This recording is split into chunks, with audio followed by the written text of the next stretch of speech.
गुरु महाराज के चरणों में मेरा कोटि कोटि सादर जय गुरुदेव। सभी सत्संगियों को मेरा प्यार भरा सादर जय गुरुदेव। जय गुरुदेव। नहीं माइक बिना थे। अभी प्रार्थना गाई थी महाराज साहब ने, तो आपने ध्यानपूर्वक प्रार्थना सुनी नहीं होगी। वो संत कबीर साहब ने कहा कि जो सुख साधु संग में सो बैकुंठ ना हो। साधु का संग महात्मा कबीर साहब ने उस बैकुंठ लोक से भी सुख से ऊपर रखा कि जो सुख मुझे साधुओं का संग अनुभव हो रहा है वो सुख मुझे परमात्मा के धाम में भी जाके नहीं मिलेगा। कहते हैं कि संत अपने आप में ये मुक्ति और मोक्ष होते हैं। उनके इर्द गिर्द जो भी जीव रहते हैं उन्हें कहीं नहाने की तरमणी जाने की कोई जरूरत नहीं है। उनके चरणों में ही मोक्ष है। जो भी जीव जागे हुए पुरुष के संग रहेंगे। जागे पुरुष का मतलब होता है बहनों भाइयों जिसको अपनी आत्मा का साक्षात्कार हो गया है। तो अब ये प्रश्न आता है कि हम कैसे माना कि किसी व्यक्ति को आत्मा का साक्षात्कार हो गया है। तो बहनों भाइयों जो भी इस ब्रह्म की उस परमात्मा के उस सतलोक की दावा करे कि मैं पहुंच चुका हूं, तो समझना वो भी पहुंचा नहीं है। क्योंकि उसके अंदर भी ये भावना है कि मैं बैठा हूं, पहुंचने वाला मैं हूं, तब तक वो पहुंचा नहीं है। अगर वो ये दावा करे कि मैं कुछ नहीं जानता, मुझे अता पता ही नहीं है, तो हो सकता है उसने जानने लायक चीज को जान ली है, तभी तो कह रहा नथिंग, अब कुछ नहीं है, केवल वो ही है। कबीर साहब कहते हैं कि जिधर देखता हूँ केवल वो ही दिखाई देता है, और कुछ हो तो मैं देखूं। संसार में बहनों भाइयों हमने जैसा चश्मा लगा लेंगे हमें संसार वैसा दिखाई देगा। संसार भगत जाके हृदय दम्म नहीं माया, भाई के हृदय बसे रघुराया। परमात्मा उसके हृदय में बैठता है बहनों भाइयों। जो छल कपट ईर्ष्या राग देश काम क्रोध लोभ मोह से परे हो चुका है, उसके भीतर ही परमात्मा बैठेगा। कहते हैं नहीं, अगर बंदर को उस तरह दे दोगे तो अपना ही नाश कर लेगा। अगर व्यक्ति के अंदर विकार रह गए और भगवान बैठ गया उसके अंदर, तो सबसे पहले दूसरों का विनाश तो बाद में करेगा, पहले वो अपना ही विनाश करेगा। क्योंकि स्वयंभू बनने लगेगा कि अब तो मैं ही हूँ, मेरे अलावा कुछ नहीं है। जहाँ साधक ने मैं को अपने आगे बढ़ाया कि मैं करने वाला हूँ, शुभ आगे पतन का कारण चालू हो जाता है। जितना जितना तुम ध्यान भजन सुमरण में गहराई में भीतर उतरोगे उतना ही तुम अपने आप को छोटे से छोटा विनम्र से विनम्र प्रस्तुत करोगे। जो भी व्यक्ति कहते हैं कि मैं किसी की आत्मा जगा दूंगा, किसी के जगह दूंगा, बहनों भाइयों वो खुद ही नहीं जगा है अभी। क्योंकि उसके अंदर ये भावना कि मैं जगा दूंगा, मैं मतलब अहंकार का सूचक है। संत महात्मा स्वयं सदगुरु नहीं कहते इस चीज को कि मैं पहुंचा हुआ महात्मा हूँ, मैं सब कुछ जानता हूँ, तुम्हें भी सब कुछ बता दूंगा। गुरु महाराज कहते थे कि मैं तो दास हूँ तुम्हारा, मैं तुम्हारा नौकर हूँ। नौकर कौन कह सकता है? जो मालिक होगा वही अपने आप को नौकर कह देगा, क्योंकि वो मालिक से और नौकर से परे हो चुका है। वो अपने आप को किसी भी नाम से संबोधित कर सकता है। लेकिन महात्मा चाहे कबीर साहब हो, कबीर ने तो अपने नाम के पीछे दास भाव लगाया कि हम तो नौकर हैं, उसके सेवादार हैं। और बहनों भाइयों तो पक्का मानना, मैं भी तुम्हारा नौकर ही हूँ, तुम्हारा चपरासी हूँ। जो इनने दायित्व दे दिया है मैं भैया फॉलो कर रहा हूँ। बस तुम जे कभी गलत फहमी अपने दिमाग को मत लाना कि भैया महाराज जी बनना है कि बाबा बनना है, जो दिमाग से निकाल देना। मैं तो तुम लोगों ने जैसे गुरु महाराज तुम्हारे नौकर थे, मैं तुम लोगों का सबका नौकर हूँ। और मैं भजन पर बैठ के बस ये चीज मांगता हूँ, हे मालिक इन जीवों को अपने धाम में ले जाना, अच्छा रास्ता बताना, और जो कभी भी भटके तो इनको प्रभु सद्बुद्धि देना कि कभी भी ये गलत आचरणों में गलत विचारों में ना जाए। हम जब अच्छाई की संगत से दूर हो जाते हैं फिर भटक जाते हैं। सदगुरु कहते नहीं कि सदगुरु के सानिध्य में जो भी जीव रहता है वो तभी तक होश में रहता है। अगर तुम नहीं जागे तो उनके अंतर ध्यान होने के बाद तुम्हें भटकने के 100% चांसेस हैं। जितना पसारा बाहर है ना बहनों भाइयों, इससे जाना भटका भीतर है। भीतर तो साधक किसी भी लोक में जाके भटक सकता है। किसी भी लोक में पहुंच गया तो जीव वहां से ऊपर जाने का मन नहीं करेगा, वहीं रहने का मन करेगा, नहीं आनंद आ रहा है। लेकिन वो सदगुरु वहां आ जाते हैं कि बच्चा ये यात्रा अध्यात्म की यात्रा तो रोकने के लिए नहीं दी है। अध्यात्म की यात्रा रुकनी नहीं चाहिए जब तक मालिक के धाम में न पहुंच जाओ। अगर कोई भी व्यक्ति संत महात्मा बन गया और वो भगवान के अलावा, मालिक के अलावा अपने अंदर दूसरी कल्पना कर रहा है कि वो रिद्धि सिद्धि मिल जाए, मुझे जी मिल जाए, मुझे वो मिल जाए, तो इसका मतलब उसने वेश ही धारण किया अभी, अब वो भीतर से नहीं संत हुआ। कहते नहीं क्या, तन को जोगी सब करे और मन को बिरला कोई, और सहज सिद्धि सब पाइए जो मन जोगी हो। रिद्धि सिद्धि बहनों भाइयों, जब तुम्हारा अंदर आत्मा जोगी बन जाएगी, वो महात्मा बन जाएगी, तो अध्यात्म की रिद्धि सिद्धि तो स्वयं ही मिल जाएंगी, लेकिन तुम्हें प्रदर्शन की भावना नहीं रहेगी तुम्हारे भीतर। जब तक प्रदर्शन की भावना रहेगी कि मैं प्रदर्शन कर दूं, कुछ दिखा दूं, तब तक ईश्वर तुमको कुछ नहीं देता। कबीर साहब कहते हैं जब तुम्हारे अंदर भावना ही खत्म हो जाएगी किसी प्रकार, अब तो तुम्हारे अंदर एक भावना रहेगी बस कि मैं अकारण ये बाबा की भलाई कैसे कर दूं, इसके बदले बाबा से मुझे कुछ चाहिए नहीं है, बस बाबा की अकारण ही भलाई मैं कैसे करूं। वो ही सच्चे धार्मिक हैं। धर्म का मतलब बहनों भाइयों, लाल कपड़े पहन लिए या पीले कपड़े पहन लिए या जय श्री राम चिल्लाने से, जय हनुमान चिल्लाने से या अल्लाह चिल्लाने से धार्मिक नहीं बन जाएंगे हम। हमें अपने भीतर के कपड़ा पहनने पड़ेंगे, भीतर हमें बदलाव करना पड़ेगा बहनों भाइयों। कल आज ही एक सदगुरु फरमा रहे थे, जैसे अपन सभी लोग कहते हैं कि गुरु महाराज हमारी सूरत को एकदम ऊपर क्यों नहीं चढ़ा देते, हमें एकदम सतलोक में पहुंचा दो। तो सदगुरु उस प्रश्न का उत्तर देते फरमा रहे कि बच्चा, तुम्हारी वे जीवात्मा है ना, वो तो अभी माया के बंधन में बंधी हुई है, काम क्रोध लोभ मोह ईश्वर आदि से परे नहीं हो पाई।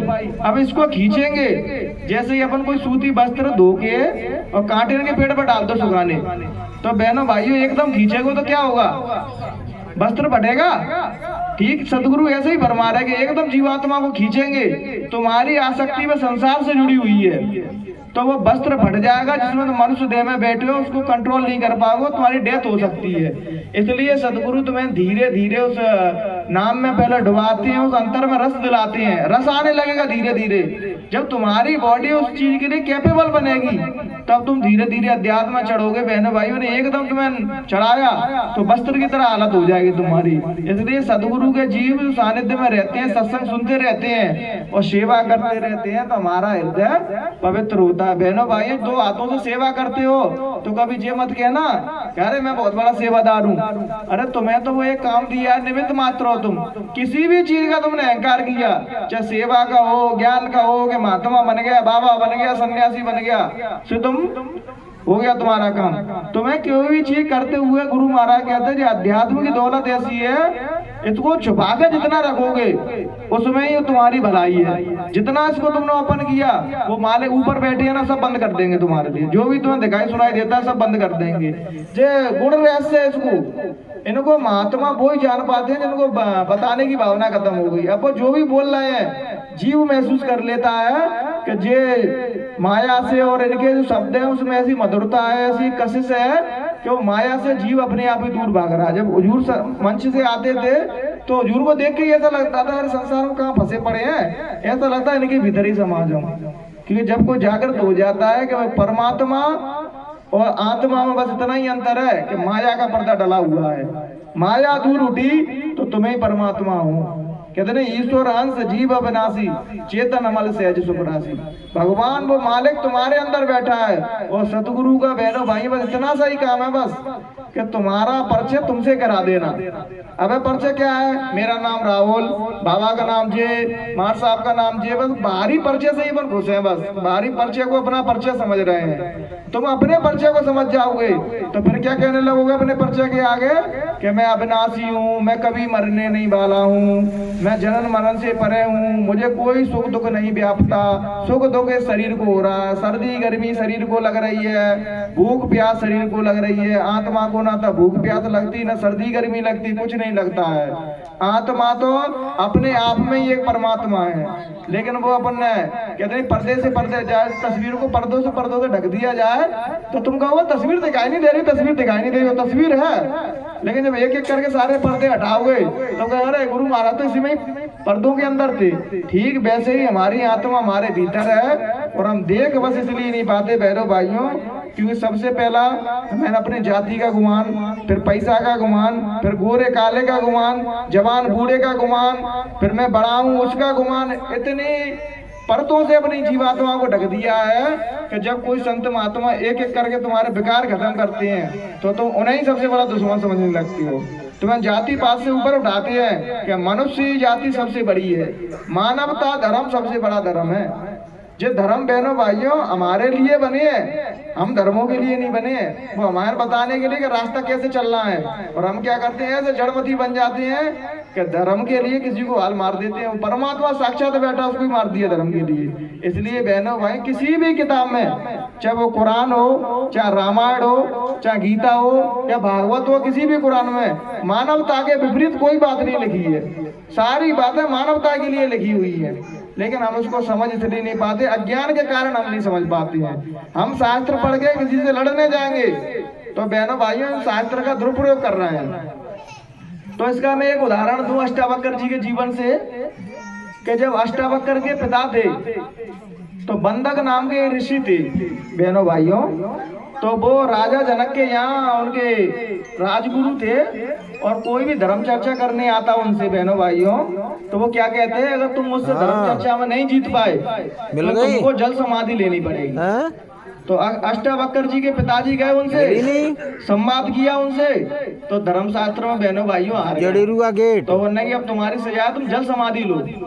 और उनकी डेथ हो गई, और उनको पता ही नहीं है अष्टावक्र जी को। वो उनकी माँ से पूछते मेरे पिता कहाँ है, तो वो कहते थे यहाँ गए माँ गए, कोई ना कोई गेट में तो खाना बना के, लेकिन बच्चे को नहीं बता देंगे तुम्हारे पिता की डेथ हो गई। दानी बाबा मंदिर। तो जब वो 8-9 साल के हुए तो ज्ञान आत्मज्ञानी थे, कौन सी तो माँ से पूछा उन्होंने, तो उन्होंने माँ ने फिर डालावड़ी करी। तो उनके मित्रों ने बताया हमारे पिताजी बंधक नाम के ऋषि थे, धर्म संवाद में हार चुके थे, इसलिए उनको जल समाधि देनी पड़ी थी। तो अष्टावक्र जी उनके गुरु थे, उनके नाना ही अष्टावक्र जी के। तो जब वो जा रहे थे उनके संवाद करने के लिए, तो शिष्य को सबसे पहले अपने गुरु की याद आती है। अगर सच्चा शिष्य होगा, कहीं पे भी किसी को संबोधित करने जाएगा, समाज में उसको कोई भी प्रारब्धि मिल रही हो, कोई भी कहीं भी प्रसिद्धि मिल रही होगी, तो सबसे पहले शिष्य का दायित्व बनता है गुरु का आशीर्वाद लेके तभी उस कार्य को करो। हमारे पुराने समय में भगवान राम भी कोई कार्य करते थे तो अपने गुरु से पूछ के करते थे। तो अष्टावक्र जी उनके नाना गुरु थे, तो उनके चरण चाहिए, और कह रहे हैं गुरुदेव आज मैं बंधक नाम के ऋषि से संवाद करने जा रहा हूँ। तो उनके नाना हंसने लगे, कहने लगे तू 8-9 साल का बच्चा, वो ब्रह्म ज्ञानी सब कुछ जानता, उससे क्या संवाद करेगा तू क्या। तो वो कहते हैं कि बस मेरे पास गुरु का आशीर्वाद होना चाहिए, बस फिर तो मैं पूरे संसार को जीत सकता हूँ। अगर जिसके पीछे गुरु खड़े हैं, ऐसा फॉर एग्जाम्पल उदाहरण के तौर पर मैं चेयर पे बैठा हूँ और पीछे गुरु महाराज मेरे बैत लेके खड़े हो जाए, तो मैं डरूंगा बहनों भाइयों किसी से भी, मैं काल से भी नहीं डरूंगा। तो ठीक है, ऐसे ही वो पर्चा ले रहे थे गुरु कि जी अपने बल पर जा रहा है कि मेरे दम पर जा रहा है। हर शिष्य की सदगुरु परीक्षा लेता है, तो उन्होंने कहा बस मेरे ऊपर सदगुरु का मेरे आशीर्वाद होना चाहिए, उनकी कृपा होना चाहिए, ऐसे किन्हीं बंदियों को मैं अपने धर्म शास्त्र से हरा सकता हूँ। तो उनके नाना अंतर में खुश हुए, क्योंकि सदगुरु तुमसे मुख से नहीं बोलेगा जब भी, क्योंकि फिर तो तुम समझ जाओगे, वो तुम्हारे अंतर में परीक्षा लेता है कि तुम्हारे भाव कैसे है। तो उन्होंने ये नहीं कहा कि मैं जा रहा हूँ उससे बात करने, तुम्हारी कृपा रही, तुम्हारा आशीर्वाद रहा तो मैं उनसे संवाद करूंगा। तब गुरुदेव ने कहा जाओ, तुम्हें कोई परास्त नहीं कर सकता है। तो जब वो गए, संवाद हुआ उनसे, तो बंधक नाम के ऋषि आ गए उनसे। तो उन्होंने कहा कि मैं जल समाधि लेने के लिए तैयार हूँ। तो उन्होंने कहा रिसीवर, मैं किसी को यहाँ जल समाधि देने के लिए नहीं आया हूँ, मैं आपको जो सिखाने आया हूँ कि धर्म शास्त्रों का उपयोग तलवार की तरह बंद कर दो। अगर तुम किसी को हरा के उसको जल समाधि दे रहे हो तो तुम धर्म शास्त्रों का दुरुपयोग कर रहे हो। धर्म और शास्त्र हमें क्षमा करना सिखाते हैं, ना कि ये सिखाते हैं कि तू हार गया तो जल समाधि में जा।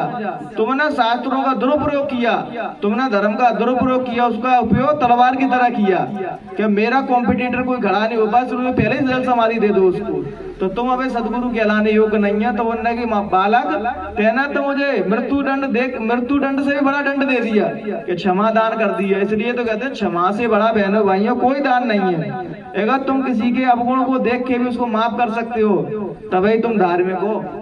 अगर बुरे व्यक्ति को बुराई निकालने लगोगे तो तुम धार्मिक नहीं हुए। अभी धर्म की पहचान ये है, इतने पॉजिटिव हो जाओगे, इतने सकारात्मक ऊर्जा से भर जाओगे, बुरे से बुरे आदमी में तुम्हें अच्छाई दिखने लगेगी। और अधर्म का जो सिग्नल है कि अच्छे से अच्छे व्यक्ति में तो बुराई दिखने लगती है। बहनों भाइयों, किसी से भी जुड़ते हैं तो सबसे पहले एक बात आप जरूर सीख लो, अदर संगठन की या किसी भी देवी देवता की तुम्हें निंदा या बुराई नहीं करनी चाहिए। चाहे अदर संगठन कहीं पे भी पहुंचा हो या नहीं पहुंचा हो, लेकिन वो अपने स्तर का काम कर रहा है, वो अपने स्तर का काम कर रहा है। बहनों भाइयों, संसार में सभी देवी देवता के जीव रहेंगे और उसे तुम खत्म नहीं कर सकते। माता के भी जीव रहेंगे, शंकर भगवान के भी जीव रहेंगे, राम जी के भी रहेंगे, हनुमान जी के भी रहेंगे और गुरुदेव के भी रहेंगे, सबन के जीव रहेंगे।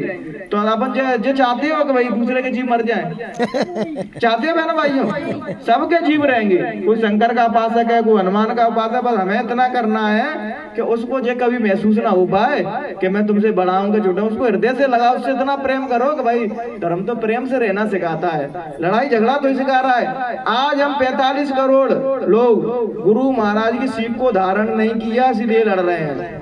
एक धारण कर लिया होता बहनों भाइयों तो एक भी नहीं लड़ता। वो जानता था कि शरीर जन से समय पूरा होगा, सांसों की पूंजी खत्म हुई तो कुछ भी चीज मैं यहाँ से ले जा नहीं सकता हूँ। तो ये बताओ, जब कुछ भी तुम ले जा नहीं सकते हैं तो प्रॉपर्टी के पीछे लड़ते, तुम जमीन जायदाद के पीछे लड़ते।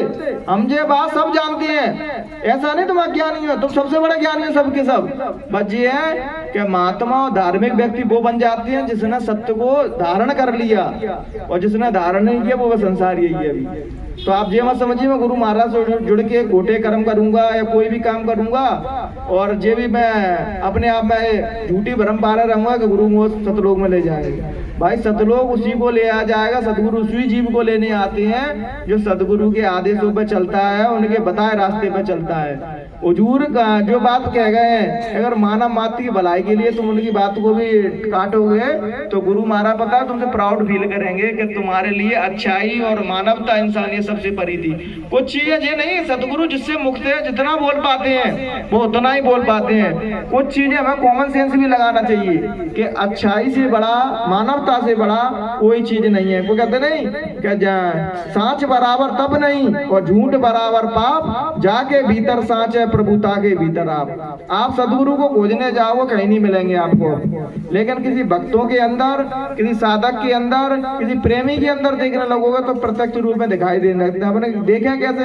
अब आप देखने लगोगे ऐसे ही बाहर, ऐसे ही दाढ़ी, ऐसे ही भेद नहीं, अच्छाई देखो व्यक्ति के अंदर, जिसके भी भीतर तुम्हें ज्यादा मात्रा में अच्छाई दिखे समझना इसके मात्रा में ज्यादा मात्रा में गुरुदेव बैठे हैं। जिसके भीतर बुराई दिखे समझना इसके जिसने हमें गुरु को धारण ही नहीं किया, अभी हमें झूठ मूठ बोल रहा है जय गुरुदेव जय गुरुदेव, और धारण कर लेगा वही कह सकता है कि मैं अब सतपथ पर चल रहा हूँ। कि भगवान के जाइए कि नियम है, बस भगवान ये नहीं देखता कि स्त्री भजन कर रही है पुरुष कर रही है, कि छोटी समाज का कर रहा है कि बड़ी समाज का कर रहा है। वहां तो एक गणित है, जो भजन करेगा उसको मिलेगा, जो भजन नहीं करेगा उसको नहीं मिलेगा।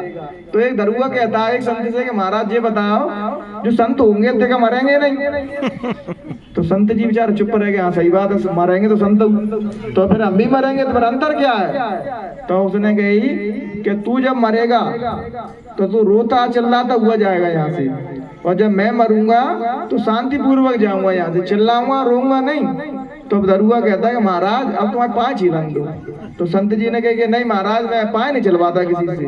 तो दरुआ रोने लगा कि मैं दारू पीता हूँ इसलिए महात्मा मुझसे पैर नहीं छिलवा रहे हैं, क्योंकि महात्मा किसी के अवगुणों को नहीं देखते। जब बनने के गलत ट्रैक पे इसकी गाड़ी जा रही है तो महात्मा जी ने चरण आगे कर दी कि अब छीले। तो उनने कही कि मैं तुझसे पैर इसलिए नहीं छिलवा रहा था कि तू दारू पिए, मैं अवगुण तो किसी के देखता ही नहीं हूँ। मैं पैर इसलिए नहीं छिलवा रहा था कि पैर छीने वाला भी ब्रह्म है और छिलवाने वाला भी ब्रह्म है, तो छिलवाऊं किससे पैर? वो भी भगवान है और मैं भी भगवान हूँ, तो भगवान पैर के छिलवाएगा। इसलिए संत महात्मा जो धर्म के रास्ते में चलते हैं वो पैर में नहीं छिलवाते किसी से, क्योंकि वो जानते हैं कि इसमें छोटे बड़ा तो अपने एज के आसाद हैं, लेकिन जीवात्मा एक बच्चा के भी अंदर से वैसी जीवात्मा निकलेगी। और आप सभी बड़ों करोगे भी अंदर से जीवात्मा वैसी निकलेगी। लेकिन इस रहस्य को जो समझ लेता है, प्राणी मात्र में ईश्वर को देखने लगता है, वो बहनों भाइयों किसी भी रूप में आ जाए भगवान तो उसको पहचान लेता है। कहते नहीं है कि नानक साहब कहते थे कि उस मालिक को वो ही महसूस वो ही जान सकता है जो जर्रे जर्रे में ईश्वर को, खुदा को देख पाएगा। जब तक हमारे अंदर जिस सीमा है, जो दायरा है कि जो हिंदू है, जो मुसलमान है, जो सिख है, जो ईसाई है, सबसे पहले एक चीज कॉमन देखो, दो आंख हिंदू के मिलेंगी, दो ही मुसलमान के मिलेंगी, बाल तुम्हारे काले मिलेंगे, उसके भी काले मिलेंगे, जीवात्मा तुम्हारे अंदर बैठे, उनने रूह कहा है, अपन ने आत्मा कहा है। अलग अलग शब्दों से अर्थ एक ही है और अलग अलग उनका शब्द उच्चारण कर देते हैं। बहनों भाइयों, कहते नहीं है कि एक बार विश्व खेचर थे, उनके गुरु थे नामदेव। तो नामदेव को क्या हुआ बहनों भाइयों, ईश्वर का साक्षात्कार हो गया था। तो नामदेव क्या अकड़ में चलने लगे, यार अब कौन मुझे पिटला बैठ रहा है, मुझे ईश्वर का साक्षात्कार हो गया। यहाँ अपन लोगों में किसी को हो जाए ना तो थोड़ी अकड़पन मुंह आ जाएगा, अब मुझको कौन पिट बैठ रहा है, भजन तो भगवान के लिए कर रहे थे, भगवान ही मिल गया, अब क्या है। तो उनने क्या किया कि यही अकड़ को अपने सदगुरु विश्वखेचर जी के सामने ही बोए कर दिखाई कि एक बार नामदेव, सोपान देव और उनकी मुक्ताबाई और एक और उनका भाई था, चारों लोग उनके पास गए, गुरुदेव के पास। तो गुरुदेव के पास गए तो गोरा कुमार से पूछा कि ये बताओ काका, हम में से कौन पका है और कौन कच्चा है। तो उन्होंने जे क्या, अजय तो मैं भल बता देता हूँ कौन पक्का है कौन कच्चा है। तो उस टाइम पर रापी रहती थी, रापी बहनों भाई। तो उनने क्या कहा, पहले ज्ञानदेव में मारी रापी, तो वो चुपचाप से सहते रहे, क्योंकि गुरु जो करते हैं, अगर उस गणित को तुम समझ गए तो फिर तो तुम गुरु से बड़े हो गए ना। तो चुपचाप से मार खा के बैठ गए। तो उन्होंने ये पक गया है एक। फिर उनकी बहन जी का नंबर आया, तो बहन जी में भी रापियों से मारा उनने भयंकर उनको, तो वो भी मार खा के चुपचाप बैठ गए। जब उनके बड़े भाई का नंबर आया, उनको भी मारा, तो वो भी चुपचाप खा के बैठ गए, तो उन्हें जे भी पक गया। अब नंबर आया बहनों भाइयों नामदेव का। और नामदेव कैसे पक जाएगा, जिसको ईश्वर का साक्षात्कार हो गया वो सदगुरु को कैसे मान लेगा। तो जैसे ही नामदेव में एक रापी दी तो तुरंत अहंकार फुसकार मारने लगा, 2 कौड़ी का कुमार और मुझको रापी मार रहा है कि मुझको ईश्वर को साक्षात्कार हो चुका है, और 2 कौड़ी का आदमी डबूरा बनाने वाला मुझको वो मार रहा है रापी। तो बनने गई कि जे ही कच्चा है, बाकी सब पक गए। तो अहंकार और फुसकार मारने लगा, ये तीनों बैठे हैं जो पक गए, इन्हें तो ईश्वर की एक रोम भी दिखाई नहीं दिया होगा, और मैंने तो ईश्वर को सारा, क्योंकि विठल भगवान थे, उनको उन्हें साक्षात्कार करके उनको खाना खिलवाया था। क्योंकि वो छोटे थे तो उन्हें जिद पकड़ ली थी, उनके पिताजी तीर्थ यात्रा पर चले गए थे, तो उन्हें जिद कर ली थी कि नहीं, भगवान को भोजन करा के तभी तुम भोजन करना। छोटा सा बालक, अबोध बालक, तो उनको क्या पता कि भगवान क्या होते हैं। तो वो नाट पकड़ ली कि नहीं, अब भगवान खाएंगे तभी मैं खाऊंगा। तो 3 दिन बाद ईश्वर ने दर्शन दिया, उनका खाना खाया और चले गए। कहते नहीं, बचपन में ही कोई रिद्धि सिद्धि है, अध्यात्म में कुछ भी मिल जाए तो अहंकार में बढ़ जाए। इसका उदाहरण मैं आपको प्रत्यक्ष रूप में देता हूँ। हनुमान जी कितने शरारती थे, तो संतों ने शराब दे दिया उनको कि तो इतने छोटे बालक में इतनी शक्तियां ठीक नहीं है। तो उन्होंने कहा जरूरत पड़ेगी तब तुम अपनी शक्तियों की याद आएगी, तब तक तुम अपनी शक्तियों को भूल जाओगे। तो समुद्र लांग रहे थे, तब जामवंत जी ने उनको याद दिलाया कि तुम उड़ सकती हो। तो ऐसे ही उनको अभिमान था कि बचपन में भगवान के दर्शन कर लिए थे। तो उन्होंने कही कि नामदेव ही कच्चा है, बाकी सब पक गए। तो अहंकार के मारा नामदेव ने सब फेंक फाक के चले गए, और भगवान के यहाँ रोने लगे, कह रहा है वो 2 कौड़ी का आदमी मुझको कह रहा है कि कच्चा हूँ, तो मैं तुम्हारे साक्षात्कार कर रहा हूँ। तो भगवान प्रकट होते हैं और कहते हैं जो गुरुदेव कह रहे हैं वो सही कह रहे हैं तुझसे कि तू कच्चा है और वो तीनों पक गए हैं। तो नहीं प्रभु, मैंने तो आपका साक्षात्कार कर लिया है, फिर मैं कच्चा कैसे रह सकता हूँ। तो नहीं, तूने भले मेरा साक्षात्कार कर लिया हो, लेकिन जो अपने जीवन में सदगुरु को धारण नहीं करता है, गुरु नहीं बनाता है, उसकी मुक्ति मोक्ष में भी नहीं कर सकता हूँ। तो जब भगवान ने क्या दी तो अब क्या हुआ, अनमने मन से अब उन्हें कि अब दोबारा जाऊं गुरु के पास, अनमने मन से बेचारा चलता, क्योंकि भगवान ने क्या दी, अब दूसरे पास ऑप्शन ही नहीं था कुछ भी, तो चल दिए। तो नाम बन के गुरु थे विश्वखेचर, वो और ज्यादा खतरनाक थे। उन्होंने क्या किया कि शंकर जी की पिंडी पे लात धर के और सो रहे। तो उन्होंने कही भाई, एक तो भगवान कह रहा है कि इनको गुरु को धारण करो, उनकी बात मानो, और जी गुरु है कि पागल है, शंकर जी की पिंडी पे धर के और लात धर के सो रहे हैं। तो उनने कही कि महाराज तुम इतनी अकल नहीं है, शंकर जी की पिंडी पे लात धर के सो रहे हो, पैर उधर रख दो। तो उनने कही ये नामिया, क्योंकि सब उनसे नामदेव कहते थे, सब पैर छीनते थे उनके। और गुरु सदगुरु कह रहा नामिया, क्योंकि किसी का अहंकार खत्म करना हो बहनों भाइयों ना, तो सबसे पहले बाकी जो अहंकार की जड़ है ना, क्या वो पैसा बारू है, मैं जे हूँ, मैं वो हूँ, तो सदगुरु पहला वही खुजली शांत करता है उसकी। तो नामिया का तो अहंकार के मारा उन्होंने क्या कहा, चरण पकड़े, चरण पकड़े तो जैसे धीरे धीरे उनका हृदय बदलने लगा। सदगुरु के चरणों में सब कुछ, जिस परमात्मा को दीदार कर रहे थे वो भी उनके यहाँ नौकरी देने आता है। गुरु महाराज कहते थे तुम्हें ये नहीं पता होगा वे कि तुम जो चक्कर लगा रहे हो, परिक्रमा लगा रहे हो जिनकी, वो रोज सत्संग सुनने आते हैं मेरा। तुम्हारे बगल में कौन बैठा तुमको यही नहीं पता होगा। अभी उन शक्तियों की बात कर रहा है, जैसे राम की, कृष्ण की और भी देवी देवता की, वो रोज सत्संग सुनने यहाँ आ रहे हैं। तो जैसे ही उन्होंने चरण पकड़े तो उनका हृदय परिवर्तन हुआ। तो उन्होंने हृदय वहां से चरण उठा के और पिंडी से दूसरी जगह फेंक दी। तो वो क्या हुआ, पिंडी वहां से गायब हो गई, दूसरी जगह से निकल आई।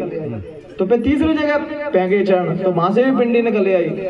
तब उनका अहंकार गला और आंसू रोने लगे और चरण पकड़ के रोने लगे कि प्रभु मुझे गलती, मुझे माफ कर देना कि मैं सदगुरु को छोटा समझ बैठा, प्रभु को बड़ा समझ बैठा। तब नामदेव कहते हैं कि मैंने तो तुझसे कभी बुरा माना ही नहीं था, मैं जानता था अगर तेरे अंदर जो अहंकार और जो बुराई खत्म नहीं होगी तब तक तू ईश्वर को जानता हुआ भी उससे अनजान रहेगा, उसको पूर्ण तरीके से जान नहीं पाएगा। ईश्वर को बहनों भाइयों पूर्ण तरीके से वही व्यक्ति समझ सकता है जो बुराइयों रहित हो चुका है, जिसने सबन के अंदर बुराई देखना बंद कर दिया। पूरे जगत में कोई बुरा नहीं है, सबसे बुरा मैं ही हूँ। और जो इंसान इस भाव में चलेगा, परमात्मा किसी भी रूप में आ जाए उसके सामने, वो परमात्मा को पहचान लेगा। अभी कोई टोपी लगाया हुआ, जैकेट पहनेगा, तुरंत मान लेंगे जी हमारे परिवार का है। और सोचो अगर वो टोपी और जैकेट नहीं लगाए होंगे, गुरु महाराज ही होंगे, तो तुम मान पाओगे? नहीं मान पाओगे। तुमने अपने परमात्मा को इस सीमित दायरे में बांध दिया। मेरा गुरु महाराज ग्वालियर आश्रम में है, मथुरा आश्रम में है, इसके अलावा कहीं मिला तो लड़ियां दूंगा उसमें। तो ये बताओ गुरु महाराज कैसे है, मथुरा आश्रम ग्वालियर आश्रम तक सीमित है? कहते नहीं, परमात्मा सर्वव्यापी है, सर्वज्ञ है। लेकिन जिस दिन तुम्हारे अंदर प्रेम की दृष्टि आएगी, करुणा की दृष्टि आएगी, भक्ति की दृष्टि आएगी, तो तुम अपने गुरुदेव को सब जगह देख पाओगे। मेरी थ्योरी तो यही है कि मैं अपने गुरु महाराज को सीमित जगह में नहीं मानता हूँ कि मथुरा आश्रम में है, ग्वालियर आश्रम में है। जहाँ उनके भक्त हैं और जो भी भक्त उनको प्रेम से पुकार रहा है, सदगुरुदेव भगवान वही है। क्योंकि सदगुरु भगवान कहते थे जिसको नाम दान दे देता हूँ शब्द स्वरूप में उसके अंग संग हो जाता हूँ। जब भी तुम किसी भी समस्या में फंस गए हो तो क्या हाल ही मथुरा आश्रम में भक्ति हो, ग्वालियर आश्रम में भक्ति हो, तुम सीधे हृदय से पुकारते हो और तुम्हारी मदद होती है। क्योंकि शब्द रूप में तुम्हारे भीतर भी बैठे हैं वो, और जीवात्मा परमात्मा और शब्द स्वरूपी संत भी उनके बगल में बैठे हैं, जीवात्मा के बगल में। जब सूरत चढ़ती है ऊपर की ओर तो सदगुरु उसकी मदद करते हैं बहनों भाइयों, नहीं तो सूरत अंदर जाके कहीं पे भी भटक सकती है। इतना भटकाव, इतने जानवर है, इतने वो माँ भटकाव की चीजें हैं कि सदगुरु ने एक देर के लिए जीव को छोड़ देंगे तो वो तुरंत भटक जाएगा। इसलिए बहनों भाइयों गुरु से प्रेम करो, और प्रेम की कहते नहीं, जो प्रेम की बाजी खेल लेता है गुरु के संग, तो कहते हैं प्रेम में किसी भी प्रकार का नियम नहीं रहता है बहनों भाइयों। नियम कायदे कानून उन पर लागू होते हैं जो सदगुरु से प्रेम नहीं कर पाते हैं। जो प्रेम कर लेता है उसके लिए फिर कोई नियम, कोई कायदे, कोई कानून नहीं होता। अपन क्या करते हैं बहनों भाइयों, जैसे हमारे महाराज साहब है वो प्रेम करते हैं गुरु महाराज से, और पुराने लोग जड़मती के बैठ जाएं तो इन्हें पूरे नियम बता जाएंगे इनको कि ऐसे ऐसे करना, वैसे वैसे करना। अब जी बताओ, जिसका इश्क हो चुका है, प्रेम हो चुका है, अब गोपियों से तुम कहोगे माला फेरो तो गोपियां माला फेरेंगी? वो तो कृष्ण को दिन रात देख रही हैं। ऐसे ही प्रेमी है जिनका प्रेम हो चुका है हुजूर से, वो बंद आंखों से खुली आंखों से सब जगह हुजूर को देख रहे हैं। इसलिए बहनों भाइयों, हम प्रेमियों से या किसी भी चीज को, जो भी नियम हम जितना मान पा रहे हैं दूसरे को समझा कर पूछ रहा तो बताओ, और उधार में किसी को ज्ञान नहीं दो। महात्मा बुद्ध कहते हैं अगर तुमने उधार में किसी को ज्ञान दिया जिसको चाहिए नहीं है तो ज्ञान की तुम वैल्यू घटा देती हो। गुरु महाराज हर किसी को ज्ञान नहीं देते थे बहनों भाइयों, जो उनके आसपास आता था, जो उनके बैठता आता सत्संग में उनसे ही बोलते थे कि जे अगर रोड पर जाकर कहीं पे भी सत्संग देने लगे, उनका ये प्रोग्राम फिक्स रहता था, वहाँ सत्संग करते थे, जो भी जीव आते थे उनको समझाते थे, क्योंकि तुम ऐसा किसको सुधारने जाओगे, दुनिया को सुधारने जाओगे कभी नहीं सुधरेगी दुनिया, और खुद सुधर जाओगे तो तुम्हें देख देख के दुनिया अपने आप सुधर जाएगी बहनों भाइयों। तो इन्हीं विचारों के साथ बहनों भाइयों हम अपनी वाणी को यहीं विराम देते हैं। अगर किसी भी प्रकार की त्रुटि रह गई हो तो त्रुटि तो रह सकती है, ये पूर्ण तो वही है, सब अपूर्ण ही है, तो हमें अपना छोटा भाई, अपना नाती, अपना बेटा समझ के हमें माफ कर देना। जय गुरुदेव।